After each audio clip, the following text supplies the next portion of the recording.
This is a LSD trip report by Opalstar, posted to arrowwood.org on April 30th, 2025. I have always been a spiritual person. I have spent many years looking for something beyond the ordinary world.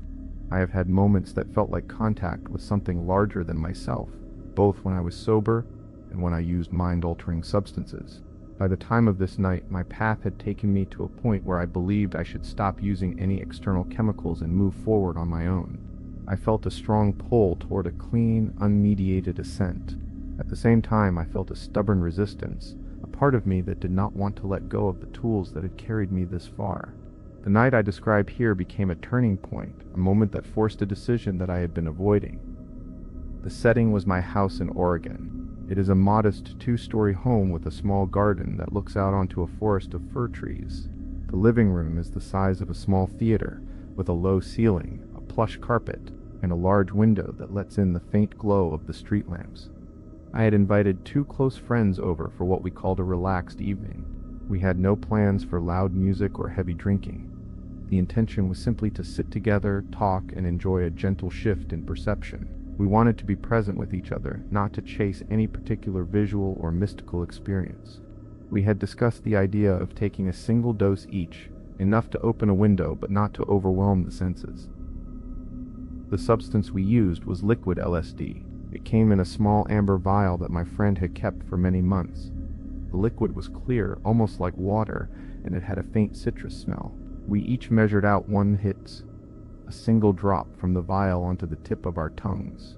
The vial contained 3 hits in total, 1 for each of us.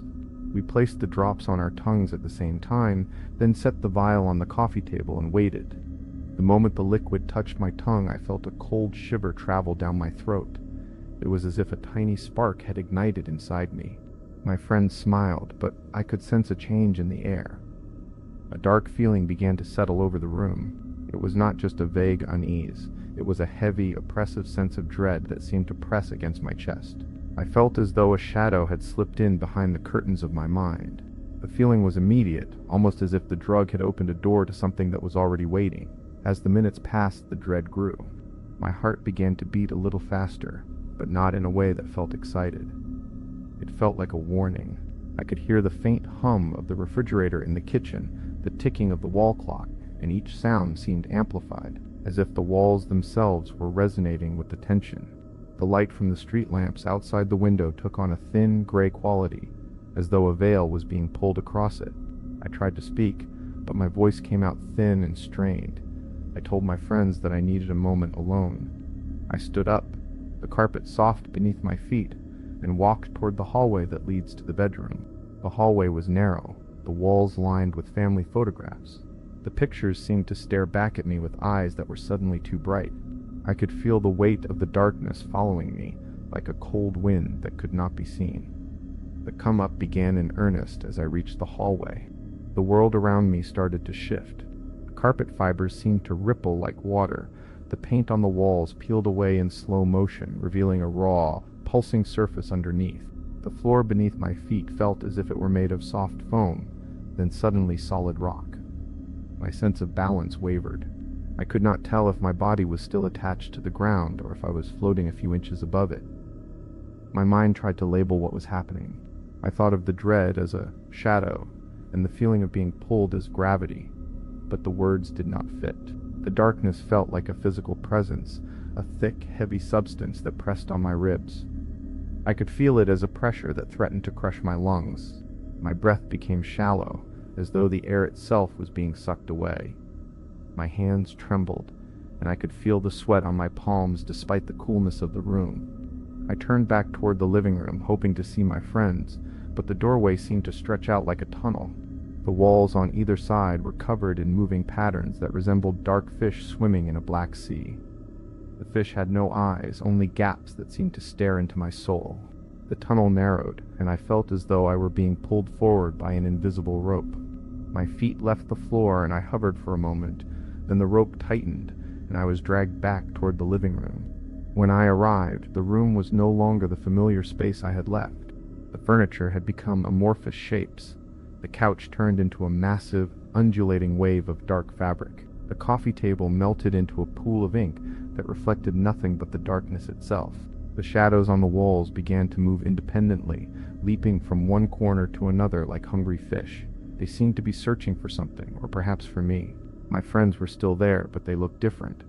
Their faces were blurred, as if a veil of fog lay over them. Their eyes were wide, reflecting the same darkness that filled the room. I could hear their voices, but they sounded distant, as if they were speaking from the other side of a thick wall.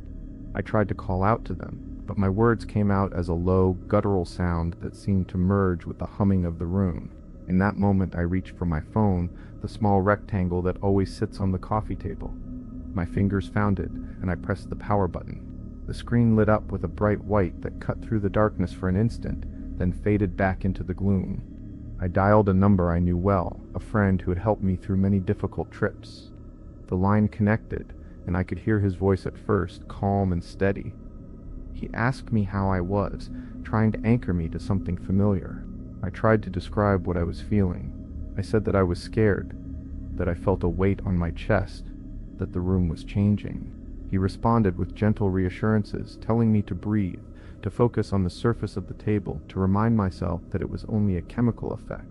I could hear his words, but they were being swallowed by a low, guttural laugh that seemed to come from the floor itself. The laugh grew louder, more menacing, as if a creature beneath the earth was mocking me. The phone call broke apart. The voice on the other end turned into a garbled, demonic sound that twisted my name into a mockery. The sound said, "You think you could phone for help? Muahaha. There is no one here for you anymore. Game over." The words were followed by a harsh, high-pitched cackle that echoed through the room. The line clicked, and the call ended. A text message appeared on the screen after the call. It was from the same friend, a short line that read, "Why I'm so sorry." The words felt like a final nail in a coffin I could not see. I felt the darkness tighten around my heart. I could feel my pulse slowing, as though the blood was draining from my veins. My body began to feel heavy, as if each bone was being pressed together by an unseen force. I fell to the floor, curling into a fetal position. The floor beneath me seemed to pulse like a living thing. The shadows that had been dancing on the walls now swarmed around me, moving in tight clusters like a school of piranhas waiting to bite. The weight of the darkness was now a tangible pressure on my chest, pressing down with the force of 1,000 pounds. I could feel my heart beating slower, each beat echoing like a distant drum in a cavern. In that state, I sensed two enormous figures emerging from the darkness. They were taller than any building I had ever seen, perhaps 40 feet high. Their silhouettes were made of pure shadow, but they held massive chains in their hands. The chains glowed with a faint, sickly light, and each link seemed to vibrate with a low hum. The figures moved toward me with a slow, deliberate gait, their footsteps causing the floor to tremble. The first figure reached out, its hand like a blackened fist, and wrapped a chain around my wrist. The metal bit into my skin, sending a sharp shock through my nerves. I tried to pull away, but the chain tightened, pulling my arm upward. The second figure did the same to my ankle, binding my leg. The chains were heavy, and the weight of them pulled me down into the center of the room, as if I were being dragged into a deep well. The pressure on my chest increased with each second. I could feel the darkness seeping into my lungs, making it hard to breathe. My throat felt as though it was filled with thick oil. My mind was a storm of images. The piranhas, the chains, the towering shadow beings, and a void that seemed to stretch forever beneath me. I could not tell if my body was still there, or if I was merely a collection of thoughts floating in a black sea. Even as the fear rose, a small part of me tried to hold on to something rational. I reminded myself that I had taken LSD, that the mind can create terrifying scenes under its influence. I tried to focus on the sensation of the floor beneath me, on the texture of the carpet fibers against my skin, on the sound of my own breathing. The breathing was shallow, ragged, and the sound of my own heart was a faint thump that seemed to be fading. The shadow figures continued to pull me deeper. Their chains rattled, creating a metallic echo that filled the room. The darkness around me seemed to thicken, becoming almost solid. I could feel an icy cold spreading through my limbs, as though the very air had turned to frost.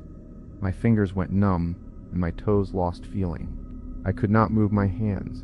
They were locked in place by the cold metal of the chain. In the midst of this, a voice rose from the darkness, low and resonant, not quite a whisper, but not a shout either. It seemed to come from everywhere and nowhere at once. It said, "You are bound. You cannot escape." The words reverberated through my skull, adding to the pressure that already seemed to crush my brain. I tried to speak, to call out for help, but my throat felt as if it were glued shut. The only sound that escaped was a weak, hoarse gasp. The darkness seemed to feed on that sound, growing larger, more oppressive.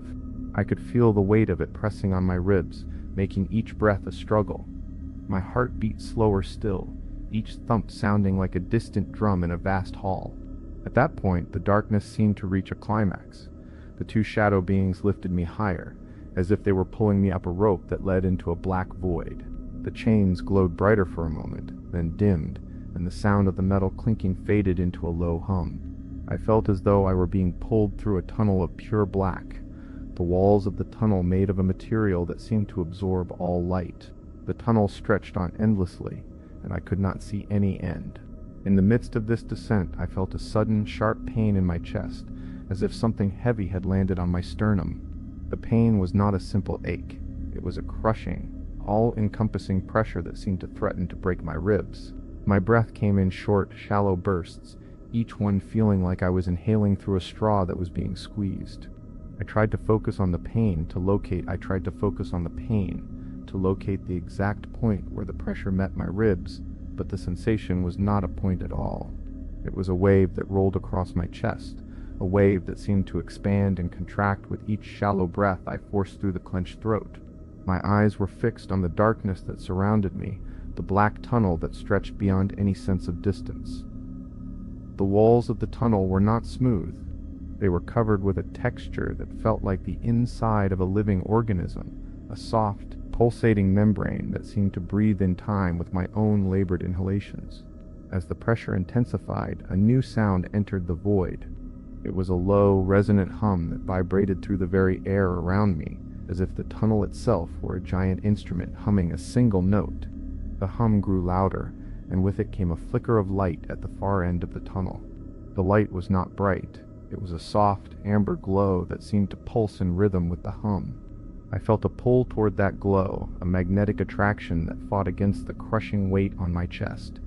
My mind, already stretched thin by the fear that had taken hold, began to split into two streams. One stream clung to the darkness, to the chains that dragged me deeper, while the other reached out toward the amber light, as if searching for a way out. The chains, now visible as thick, black cords that wrapped around my wrists and ankles, tightened with each heartbeat. They were not made of metal. They felt like cold, living vines that squeezed my limbs with a slow, deliberate pressure. In that moment, the tunnel seemed to open wider, and the amber glow expanded into a sphere of light that filled the space around me. The sphere was not a simple illumination. It was a presence, a feeling of warmth that seeped into my skin, into the bones, into the very marrow of my body. The warmth was not comforting in the usual sense. It was a force that pushed against the darkness, a pressure that matched the pressure of the chains, but in the opposite direction. I could feel the two forces battling inside me, each trying to dominate my perception. The hum grew into a deep, resonant tone that seemed to vibrate my entire being. I could feel the vibration through the soles of my feet, through my hands, through the very tip of my nose. The vibration was accompanied by a taste, metallic and sharp, that filled my mouth. It was as if the tunnel were a living creature, exhaling a breath that carried the taste of iron. My thoughts, which had been a chaotic swirl of fear and desperation, began to settle into a single line of focus. I could hear a voice, not spoken with words, but with a feeling that resonated directly in my mind. The voice was calm, steady, and it seemed to come from the same place as the amber light. It said without words that I was not alone, that there was something beyond the darkness that wanted to help me. The voice did not use language. It used a pattern of pressure and release that my mind could interpret as reassurance. The chains, feeling the presence of this new force, began to loosen their grip. The cold vines that had bound my wrists and ankles slackened, and the weight on my chest began to lift, just enough for me to draw a deeper breath. The breath that entered my lungs was no longer forced through a straw. It came in as a wave of cool air that seemed to carry a faint scent of pine and rain. The scent was not a memory. It was a sensation that seemed to exist only in that moment. I opened my eyes, though there was no light to see. Instead, I saw colors that did not belong to any spectrum I knew. They were not colors at all, but fields of vibration, each one moving at a different frequency. One field felt like the low hum of a bass drum. Another felt like the high trill of a violin. The fields overlapped, creating a pattern that felt like a heartbeat. I could feel the pattern in my chest, matching the rhythm of my own pulse. The darkness that had been my companion for what felt like an eternity began to recede, pulling back like a tide. The black walls of the tunnel softened, becoming less dense, more like a veil that could be pushed aside. As the veil lifted, I saw a landscape that was not made of earth or sky, but of pure sensation. There were hills of warmth, valleys of coolness, streams of light that ran like rivers through the air. The landscape was alive, shifting with each breath I took. I found myself standing on a plateau that seemed to be made of a smooth, glassy surface. The surface was cool to the touch, but it did not reflect any image. It simply existed. The plateau stretched out in all directions, and beyond it, I could sense a horizon that was not a line but a wave of possibility. The hum that had been my constant companion now transformed into a song, a simple melody that rose and fell with each breath. The song was not a tune I could hum. It was a feeling that resonated in my chest, a sense of being carried forward. In that place, the pain that had once been a crushing weight became a distant echo. I could still feel it, but it was no longer dominant. It was as if a storm had passed over a field, leaving the grass bent but still standing. My mind, which had been tangled in fear, now felt spacious, as if a wall had been removed from a room I had been living in for years. The space was filled with a gentle light that seemed to come from everywhere and nowhere at once. The light was not harsh. It was soft, like the glow of a candle in a dark room, but it filled the entire plateau. The feeling of being pulled upward continued. I sensed a gentle force, like a current of air, that lifted me from the plateau. I did not see my body moving. I only felt the sensation of rising. The ascent was smooth, as if I were floating on a river of light. The river carried me past layers of the landscape I had just left. Each layer was a different texture. One was made of soft, warm clouds that smelled faintly of vanilla. Another was a field of sharp, cool crystals that rang like a bell when the wind passed through them. The river moved through all of these, and I felt each one imprint on my awareness. As I rose, the song in my mind grew louder, adding more notes, more harmonies. The melody was no longer a single line, but a chorus, each voice adding a new dimension. I could feel the chorus resonating in my bones, in the very cells of my body. The cells seemed to vibrate in time with the music, and I could sense a deep connection between the music and my own life force. The ascent continued until I reached a point where the river seemed to spill over into a vast expanse of light. The light was blinding, not in a harsh way, but in a way that filled every part of me, leaving no room for darkness. In that light, I could sense a presence that was not a figure, not an entity, but a feeling of pure acceptance. The presence did not speak, it simply was, and it made me feel as if I had finally arrived at a place I had been searching for all my life. In that moment, the fear that had driven me to the bottom of the tunnel dissolved completely. The chains, the vines, the crushing pressure, all of those were gone. I could still feel the faint echo of the earlier pain, but it was now a reminder of how far I had traveled, not a source of suffering. The echo was like a distant drumbeat that marked the passage of time, but it no longer dictated my breath. The plateau that I had stood on earlier returned, but this time it was bathed in the same blinding light. The glassy surface now reflected the light, creating a kaleidoscope of patterns that danced across my vision. I could see the patterns moving in sync with the music in my mind. The patterns formed shapes that resembled familiar objects. A house, a tree, a river, but they were not literal. They were symbols that my mind recognized on a deep level. I felt a pull toward the center of the plateau, as if something was waiting for me there. As I moved toward the center, the glassy surface gave way to a soft, warm cushion that seemed to mold itself to my body. The cushion was not a physical object. It was a field of energy that supported me, cradling me in a way that felt both protective and liberating. I sank into it, and the sensation of sinking was not uncomfortable.